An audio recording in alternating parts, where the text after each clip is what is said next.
Coleman Hughes, thanks for coming on to 27 Rouge. My pleasure. All right, let's start off with just some basic background here. Who is Coleman? Who is Coleman? Coleman is a kid that was born in New Jersey. He's been living in New York since he was 18, who loves music, philosophy, writing, and the arts.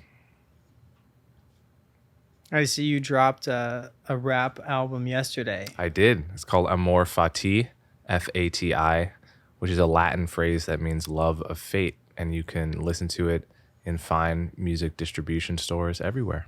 I did listen to some You of did? it on All the right. subway here. It was quite good. I especially like 25, and I'll ask you about it. But I'm just curious now. I know you also have a background as a jazz musician. You play the trombone. I do, Is that yeah. it? So how do you see do you see rap and jazz as distinct, or how have the two sort of, did your former career as a jazz musician, former experience as a jazz musician inform your rap, or how do you see the relationship between the two? They're very similar genres for many reasons. One, they both come from Black American culture.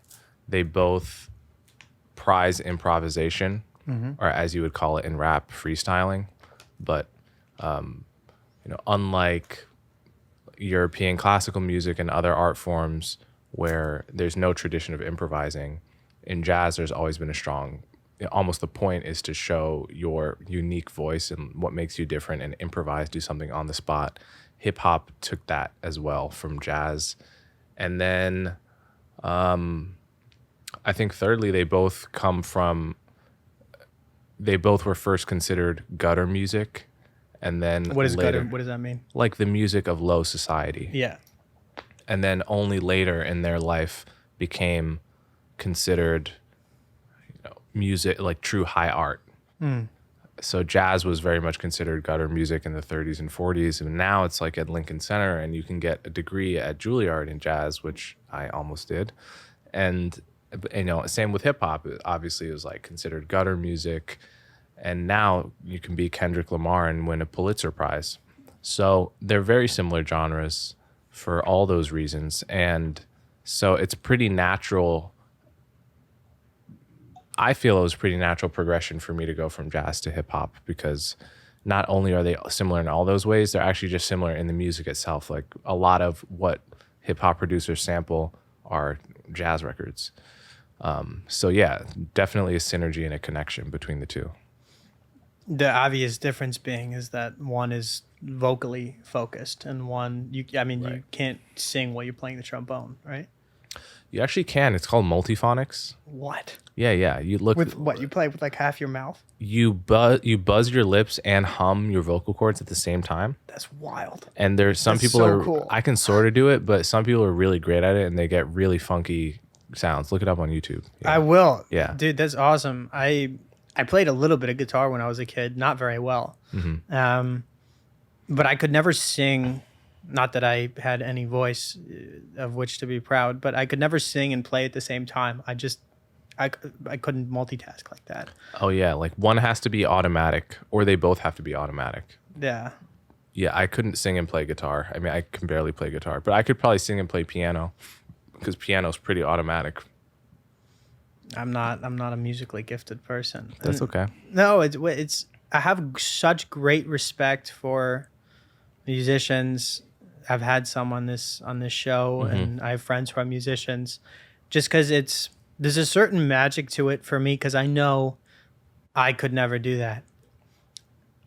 I'm sure, if I trained every day and, you work hard and persevere, you can learn anything. But in the way that like writing has sort of, not always, but for a long time has just made sense to me. And for example, calculus never did. Right.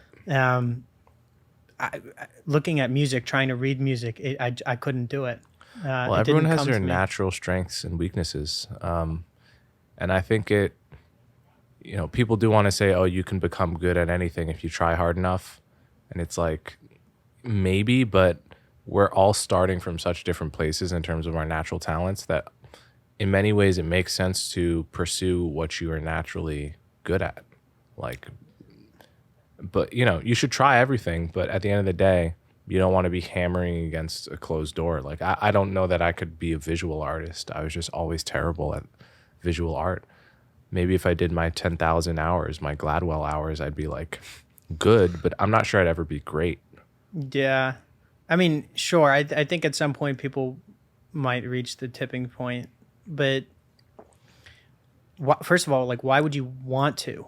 I mean, I think identifying your natural proclivities and understanding that we all have our own sets of advantages and disadvantages, and then working from there is not a bad thing. I chose not to be a dancer or a visual artist or a musician.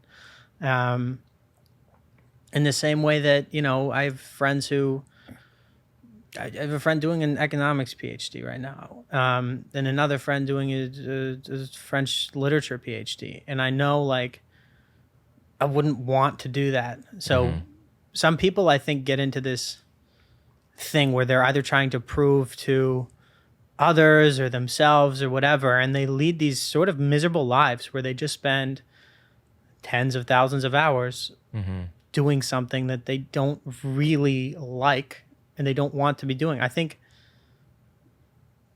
there's something to be said, for whatever reason, whether it's music or skateboarding, whatever, if it makes sense to someone and they like it, pursue it. If it doesn't, like, you're under no obligation, Yeah, I think a lot of people do things for their parents, and in my case, I had a difficult situation which had a silver lining, though, which is my mom passed away when I was 18. So I learned, I think, a lot younger than some people that you can't live for your parents.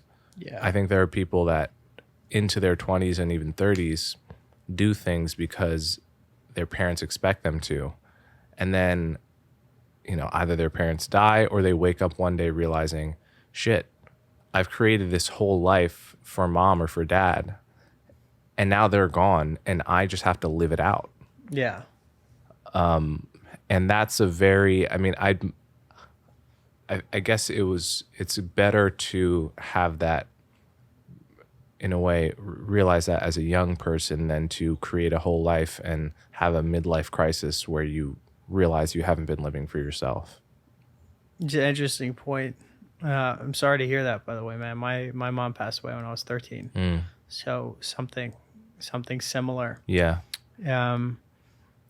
I think for me, it instilled a certain understanding that life is fleeting and ephemeral and very much finite. I saw a lot of death at a young age. Family members, people I, second or third degree relations to, friends of friends, young people too. And I don't know if you could call me calloused or whatever, but I almost developed a desensitivity to it, or I just realized, like, all right, the game, life is an infinite game, of course, and you should invest in yourself and go to the gym and whatever, do these things that will produce dividends. But at the end of the day, this we're all living on borrowed time. This is a finite set of circumstances. So to that end, why not pursue what you really want to do? I mean, there are very good, if one of the things I first started writing about was a lot of kids I went to school with, I went to Princeton undergrad, end up just running off into investment banking and consulting and, in tech and careers that they don't really want to do. And I'm sure you have thoughts about that. We don't have to get too far into it, but I was sort of baffled. It's like, here we have some of the most privileged people on the planet who could do anything, just sort of regressing into a very narrow set of professions. And my attitude is like, why would you do this? Now, there are good reasons, of course. Your mom is sick. You need to pay for her surgery. You go and you be an investment banker. You make six figures in the first year. Social mobility goes up much more quickly than it ever has. Well, not necessarily ever, but then at other points in American history, the ability to go that far up that quickly in a matter of like 1 year after graduation is remarkable. So I don't want to say there's no reason to there are reasons to pursue paths that you're not like in love with, but when you realize that like life is short, my attitude is most of the time for most people, it's like, why not do what you're passionate about? What, you know? Well, I'm picturing a person that basically their goal is, I want to make money. I'm not really passionate about anything specific, and I'm certainly not passionate about anything that I'm great at. So like, let's say you're a guy that basically your hobbies are like hanging out with your friends and playing video games. Sure. But you're not by any means in the top 1% of Call of Duty players in the world. Yeah. And you have no real strong other passions. Why not get a finance job? Because you can just make bank and then in your free time do fun shit with your friends and family.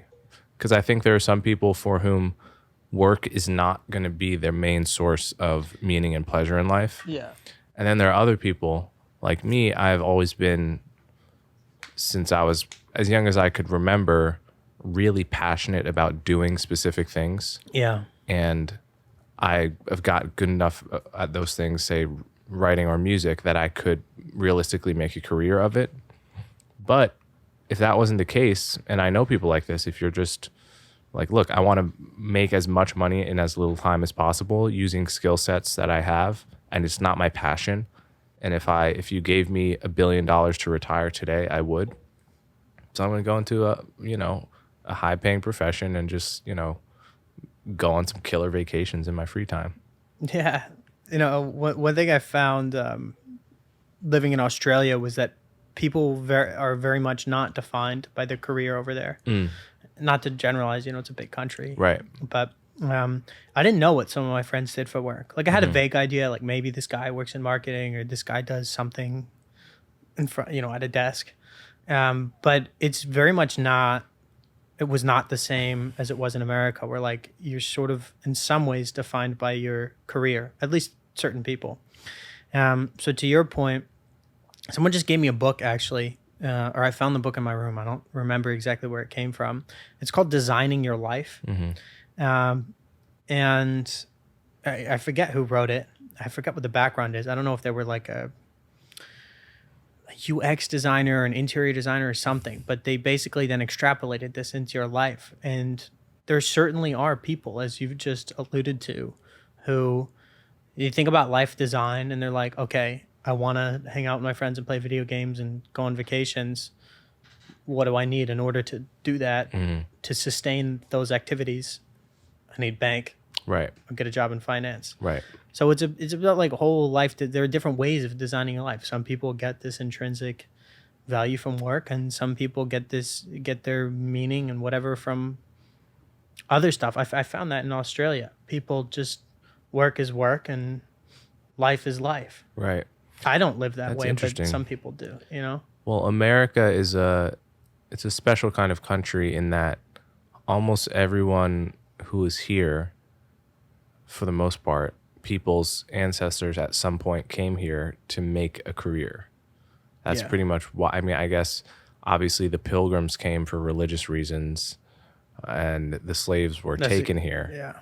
But everyone else, which is the majority of people, immigrated here in order to make careers and to make something of themselves. So the set of people that have come here, like in a way, a self-selected set of people that have come here to be ambitious. And maybe that creates a different culture from other countries where that's not the case. Yeah. All right. First of all, I think that's an excellent point. And I think that sort of careerism is maybe not distinctly, but certainly characteristic of the American identity, or is baked into the cake. Yeah, totally. Well, I want to pivot a little bit. There's a lot we could talk about here. We'll get into a juicy question now. I probably shouldn't even discuss this so we don't get shadow banned or whatever from Spotify. Okay. But are you familiar with Andrew Tate? A little bit. So I don't know how the algorithm is working nowadays, because usually I'm super clued in and tapped into like contrarian people that are thinkers that are becoming famous. But I basically was not aware of Andrew Tate at all until he got busted by Greta Thunberg in Eastern Europe for his human trafficking thing. So I completely missed his whole rise. Yeah. So I know a bit about him now, but I'm curious what you have to say or ask me about him. Well, I also missed a lot of the rise. I came across the guy. I had Zuby. He's a rapper. Yeah, I know Zuby. Yeah. Good so guy. I had Zuby on the podcast. I don't know, in May maybe. And then I saw that Zuby had interviewed him, and I was like, all right, like I like Zuby. Let's see what this episode is. And it was a video podcast that was not available on Spotify, and it was only available on YouTube, which I found to be kind of curious. But I watched it, and it was quite interesting. I was fascinated. I thought that he has some very bad points, but he's very good points. But I'm not really interested in the content of what Andrew Tate is saying. I'm more interested in his rise, in why, like how he was able to do it so quickly, and why there was a market for this. So, not to generalize, but or not to speculate, but I would imagine that the vast majority of Andrew Tate's audience are men, young men, teenagers, maybe like 15 to 25, 15 to 30, something like that. Yeah. And there's a huge market to like tap into these dudes who sort of feel like down and out, or maybe aren't the most secure, aren't the most confident. Jordan Peterson originally, I think, was very helpful to a lot of people, really helped a lot of people turn their lives around. Yeah. And Tate, I think, is another flavor maybe of the same kind of milkshake. You know, Jordan now has gone and expanded into lots of different territories. But what is it? First of all, it's also transnational. It's not just in the US or just in Europe or just in, this guy had fans fucking all over the place.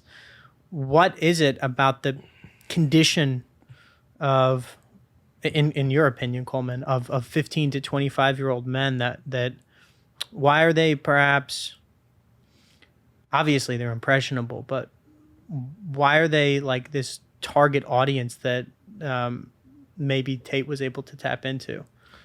So my guess, and I'm shooting from the hip because I haven't actually consumed any Andrew Tate content, my guess is that a lot of men in modern Western societies have a lot of what they've heard from the culture, from television, from elite institutions, from their teachers at school and their school assemblies. A lot of the message they've heard in general is heavily feminist, in the sense that the basic idea is, in order to be a good man, you have to be very nice to women, and you have to treat women equally, and that's the thrust of the message. That's not a bad thing. All right. It's not a bad thing. It's also a very incomplete understanding of gender and sexual attraction and the psychology of that, and what actually works in the real world. So I think because that has been pushed, that button has been pushed so hard, when someone like Jordan Peterson, and I can speak more to JP because I've consumed him, comes along and says, well, look, actually, this is what women actually want. They don't want what you heard at your Women's History Month school assembly. They actually want a guy that's more like aggressive or blah, blah, blah. And maybe because that aspect has been really suppressed, I think it allows market space for someone like this to come along and really push that message in a hard way. And people may find that appealing because they're not hearing it from anywhere else, and it seems taboo. When you make something taboo, it creates a huge market for it, a huge market need for it. Absolutely. I totally agree. There's this like spotlight effect that happens when you try to hide something or say we can't you can't talk about this. Right. And I think that's part of when Tate got banned from like every platform. Got banned from Instagram, Facebook. For a while he was banned from Twitter. It just brought him more sort of cachet, fame, whatever. Right. When you try to ban something, it not always, but a lot of the time it has the opposite effect. This happened to degenerate art in Nazi Germany. I wrote about this before I was even aware of the culture wars and cancel culture and wokeism and whatnot. Hitler determined that a lot he called it degenerate art, that a lot of like modernist, cubist art was bad and degenerate and antithetical to the like the Ubermensch, and he like plundered a lot of mainly Jewish art dealers' collections, Jewish people's homes, and he confiscated this degenerate art, and then he made a roving exhibition called the I forget, but it ran parallel to this thing called the Great German Art Exhibition, which was like statues of ripped dudes and such. And he paraded it around Germany with like graffiti on the walls and you know, the paintings like ripped out of their cases and such. And it brought a ton of attention to this degenerate art, and it became extremely prized. And the Nazis ended up realizing this and then selling a lot of it off in 1937 in Lucerne, Switzerland, and they raised a shitload of money for the war effort. And the idea is like they tried to ban it, they tried to say it's bad, and then people were like, it brought it to a lot of other people's attention. Right. I think it's the same thing that happens to people when you try to cancel someone.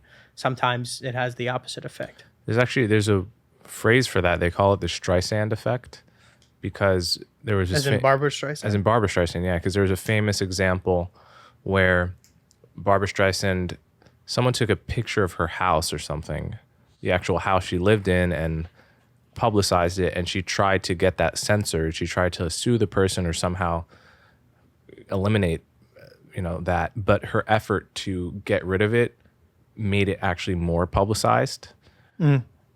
So it completely backfired, and now everyone knew the address to her house. So people call it the Streisand effect, when you try to get rid of something, censor something, and it ends up amplifying it. Yeah. All right, we don't have that much time, so I want to shift gears if that's all right. Yeah, let's do it. And talk a little bit about one of the songs in your album, which is 25. Yeah. I'm turning 25 in a month. All right. You're 26 now? I'm 26, yeah. 26? Yeah. So you were 25 not so long ago. What is this song about, Coleman? Well, I guess it's more about a feeling than about anything specific, but 25 is kind of a weird age because... quarter life crisis. Yeah, you're like... In an earlier era, 25-year-olds would be married with kids and be full adults. Are you married with kids, Coleman? No. Neither am I. No kids that I know of. But nowadays, it's like 25 is considered by many to be too young to be married or have kids. Yeah. And you're still maybe on your parents' health insurance. And so it's a kind of an in-between age. Whereas 18 used to be kind of an in-between age, 25 is now an in-between age as adolescence gets extended. Basically, I feel like being in your young 20s is almost like being a teenager used to be. Like you still aren't expected to have everything figured out. And yet you have a very much like an adult, completely adult body, and like I'm already starting to lose my hair. Like my hairline is receding and I'm on Rogaine. Mine but too. Like I could still be on my dad's health insurance in theory. Yeah. So it's like, it's a kind of paradox of getting older, but society still considers you like a baby in some ways.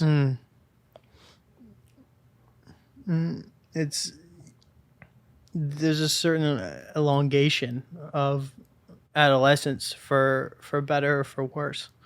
I mean, lifespans have also gone up. Yeah, that too. That too. So I think certainly that has something to do with it. And I have more questions about this, but I'm just curious. Why'd you shoot the video in London? Was there just because you were in London and you felt like it, or is there a particular connection? You nailed it.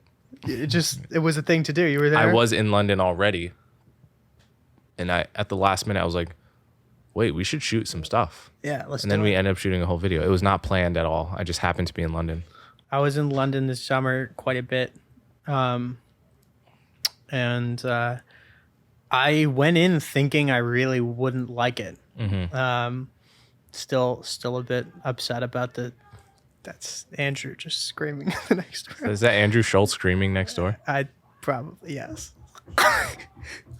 The ground is literally shaking. They probably can't hear this right now, but the ground is shaking because I think Andrew Schultz is like slapping the ground next door. It sounds like they're fighting. Someone might be dead in there. Or banging on the table. That's insane.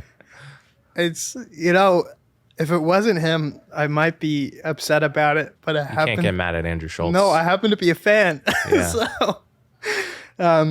and I'm going to Argentina tomorrow for a month. And Andrew, on one of his latest podcasts, he was telling this hilarious story. He was telling this hilarious story about he was at the Hermes store in Paris or something trying to get a bag, and this Argentinian dude came out, and they were like, "What's your name?" And the guy's like, "My name is Adolf." And Andrew was like, "Your name is Adolf? And you're from Argentina? Like, it's not Adolfo?" And the guy's like, it's Adolf. I'm German. I'm of German descent." And Andrew, I don't know. It was a bit dicey. Yeah. I'm Jewish. I still thought it was funny. There's a hilarious French movie, Coleman, called the prénom, the first name, about this couple wants to name their baby Adolf. It's very funny. Anyway, that's totally irrelevant. That's not in the questions. I heard the ground shaking, and you can't be mad about that. No, you can't. But no, look, on the subject of elongated adolescence, I actually got an email from my pediatrician today because I had requested my immunization history in case they ask for it in Argentina. And I said, "Can I still come in and see you?" And he said, "No, seeing as you're an adult, I will no longer see you." And I was like, "But you saw me when I was, 23. I've been traveling for the last couple of years. At what point does adolescence cut off, literally and figuratively?" I know guys who are like, and I'm sure you do too, who are like 30 and they still are sort of behave like 17, 18-year-olds. Right. And so I don't think it's an American phenomenon. I think it's definitely a global phenomenon. Not everywhere, but certainly an American, European, Australian phenomenon. Yeah. And other cultures. I have, friends in Brazil. Mostly, I don't know if it's gendered, but I've heard it from girls where they live with their parents until they get married. Like, that's a thing. Yeah, that's a thing in other countries. I mean, I've heard that's a thing in Italy. It's not weird to live with your parents until you're 28. Or even no people. Weird. There's these multi-generational households. Yeah. They want to take care of their parents, right. or the one set of parents moves in with you. Right. I don't know. I think it does come with some drawbacks of overgrown children incapable of doing basic life skills, maybe. Yeah. I don't know. I don't have strong opinions one way or another. I'm just I do think it comes with drawbacks. I think on the one hand, you want to have fun as long as possible and act as if you have no responsibilities, like you're a kid again. People want to extend that period as long as possible. Understandable. But at a certain point, you have to wake up and be an adult. And I mean, I think this is probably one reason why the birth rate is declining almost everywhere on Earth, except for hyper-religious communities like the Amish and Haredi. Orthodox Jews. Yeah. Everyone else, the birth rate each year is getting lower and lower, in part because people are just starting later and there's a biological clock, right? If you start at 24, you have a long window to have children if you're a woman, right? If you start at 34, you have a shorter window. You have a window still, but you're probably going to get fewer in. Yeah, sure. Which is not necessarily a bad thing in any one person's case. In any one person's case, the right number of kids for you might be 0 or 1, so it might not matter. But on a societal level, like, we're actually not replacing ourselves. Our numbers, without immigration, our numbers would dwindle. And in places like Japan with no immigration, their numbers are dwindling. They're getting smaller. They have because the reverse pyramid thing going on. Yeah, exactly. Every couple of 2 people is not having on average 2 kids. Yeah. Which seems like, I don't know, it seems like a problem. You know, it is a problem, and I might be a selfish bastard for saying this, but I'll say it anyway. I don't care. Like, you and I are going to be just fine, Coleman. Well, yeah, I guess. Whether it's on a lot, like, I don't think we should, like... What about if by the time we're 70, we might live in a society where the balance of old to young is so out of whack that they have to, like, put us to work as 80-year-olds because there's not a big enough working population, right? I plan to work past 80 anyway, but no. I know like what you're... hard physical labor. No, I know what you're saying. Yeah, I don't know. I don't know that I would envision such a scenario. There's a woman, I was gonna have her on this podcast, and then I don't know, we couldn't schedule it. What's her name? She wrote this book called Future. Elise Bohan. She's at Oxford. She wrote this book called Future Superhuman. She's sort of like in the camp of, you know, this David Sinclair guy. He's at Harvard. He's like the biohacking, like the elongating. Brian Johnson talks about this. And she's talking about like the future of humanity and how we're just like in these like meat sacks right now, but that's not forever. So, I mean, fuck, in 50, 60 years, you know, I have no idea what Elon has this, what this is. Neuralink? The flash drive in the head, Neuralink. Yeah. I don't know what's going to happen when we're 80. I mean, I don't know either. I somehow don't think that we'll have solved aging or death by then. I think you and I probably are going to age and die. We shouldn't expect otherwise. I used to be real upset about this, the fact that I was going to age and die. And then I saw, of all things, this clip of like a jacked Brad Pitt playing some like Greek warrior or whatever, I think in Troy. Yeah. And he goes, there's this speech, he goes, the gods envy us because we're mortal. It's because everything is finite that life is made to be much more beautiful. And I think there's something to that. I think I realized that when my mom died, when I lost some other people along the way. I'm okay with the fact that I'm gonna die. The aging thing, yeah, I guess that could present issues. It's not the coolest to imagine a bunch of 80-year-old dudes like having a fucking. But if you think about it, like, when you were a child, before you knew death was a thing, life still felt pretty meaningful, right? At least in my memory. Yeah, it did.